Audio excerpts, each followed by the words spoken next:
Oi, pessoas interessadas no mundo da linguística. Meu nome é Alice Stephanie e nesse vídeo irei falar um pouco sobre a linguística cognitiva.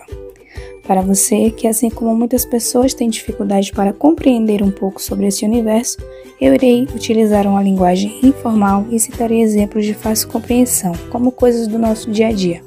Mas, antes de tudo, farei uma pequena introdução à linguística cognitiva. Precisamos compreender que essa área da linguística estuda a linguagem como parte fundamental da nossa mente e do nosso jeito de entender o mundo. Diferente de outras teorias, como a teoria gerativista de Noam Chomsky, por exemplo, a linguística cognitiva mostra que falar, pensar e agir estão sempre conectados. Vamos ver como isso funciona um pouco ao decorrer do vídeo.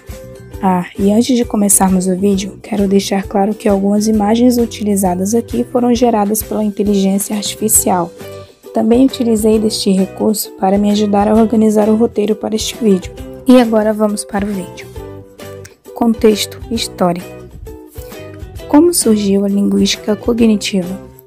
Segundo Lilian Ferrari, em seu livro Introdução à Linguística Cognitiva, o termo linguística cognitiva já circulava no cenário linguístico em torno de 1960, mas apenas no final do século XX, mais ou menos nos anos 1980, foi que ela foi escolhida como um campo de estudos.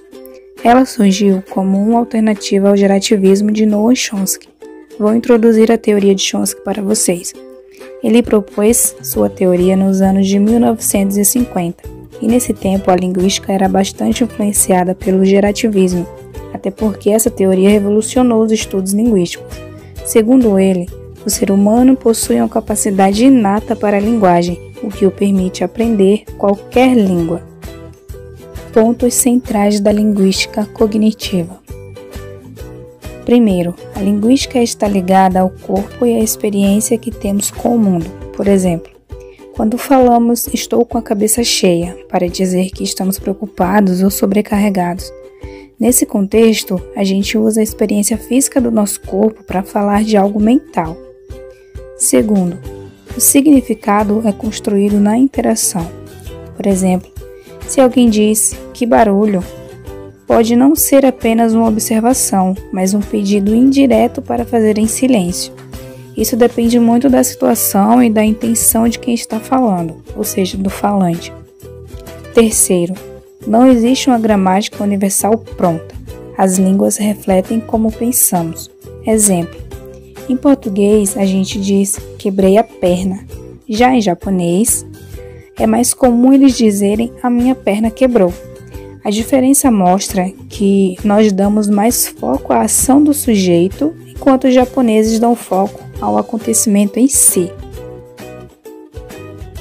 Recursos cognitivos da linguagem. A teoria mostra que usamos recursos cognitivos básicos para falar e entender. Entre eles estão categorias, protótipos, metáforas e metonímias. As categorias são como agrupamos coisas no mundo. É como se organizássemos nosso conhecimento em caixas. Uma caixa para emoções, outra caixa para frutas, outra para memória e assim sucessivamente.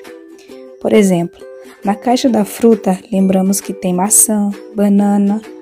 Na caixa do hospital, lembramos que tem médico, enfermeira, ou seja, cada caixa tem a sua categoria. Protótipos são exemplos mais típicos de uma categoria. Por exemplo, maçã é mais protótipo de fruta do que carambola, porque quando pensamos em fruta é mais recorrente lembrarmos da maçã do que da carambola. As metáforas não usamos apenas na poesia, mas também no dia a dia. Por exemplo, quando falamos "o tempo voa", o tempo não voa literalmente, até porque ele não é um ser vivo que possui asas. Mas quando falamos "voa", estamos querendo enfatizar que o tempo está passando muito rápido. As metonímias são quando usamos uma parte para falar do todo. Por exemplo, "o Brasil está vendo", para nos referir aos brasileiros. Tópicos específicos do Manual de Linguística. Aqui entram alguns pontos importantes discutidos no livro Manual de Linguística de Mário Eduardo Martelotto, publicado em 2012. Dentre esses tópicos, podemos citar 3: a modularidade, o princípio da projeção e a mesclagem. A modularidade, em vez de ver a mente dividida em módulos fechados, a linguística cognitiva entende que diferentes processos cognitivos se conectam na linguagem. A ideia aqui é discutir se a mente funciona em módulos separados ou se tudo se conecta. Exemplo: ao dirigir, interpretamos placas de trânsito, caixa da visão, lembramos das regras, caixa da memória, tomamos decisões, caixa do raciocínio, e ainda podemos cantar uma música do Guns N' Roses. Eu particularmente gosto. Isso mostra que os processos não são isolados. Princípio da projeção. Nossa compreensão do mundo projeta experiências físicas em ideias abstratas.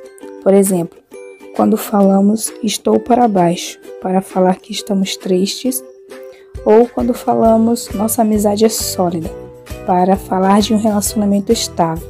Mesclagem. Quando combinamos elementos de diferentes conceitos para criar um novo. Exemplo: quando falamos meu celular morreu.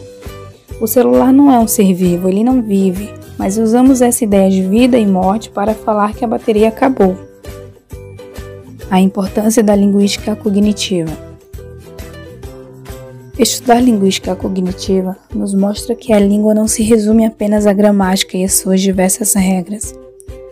A linguagem envolve nossas experiências e emoções, e são elas que dão sentido às palavras que falamos.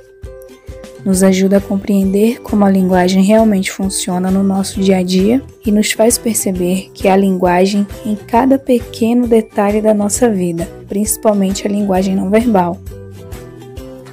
Vamos refletir um pouco? Se a linguagem está ligada às nossas experiências, será que pessoas com diferentes experiências entendem o mundo de formas diferentes? A linguística cognitiva diria que sim, em partes. Isso acontece porque a forma como a gente pensa e fala depende muito da experiência que vivemos.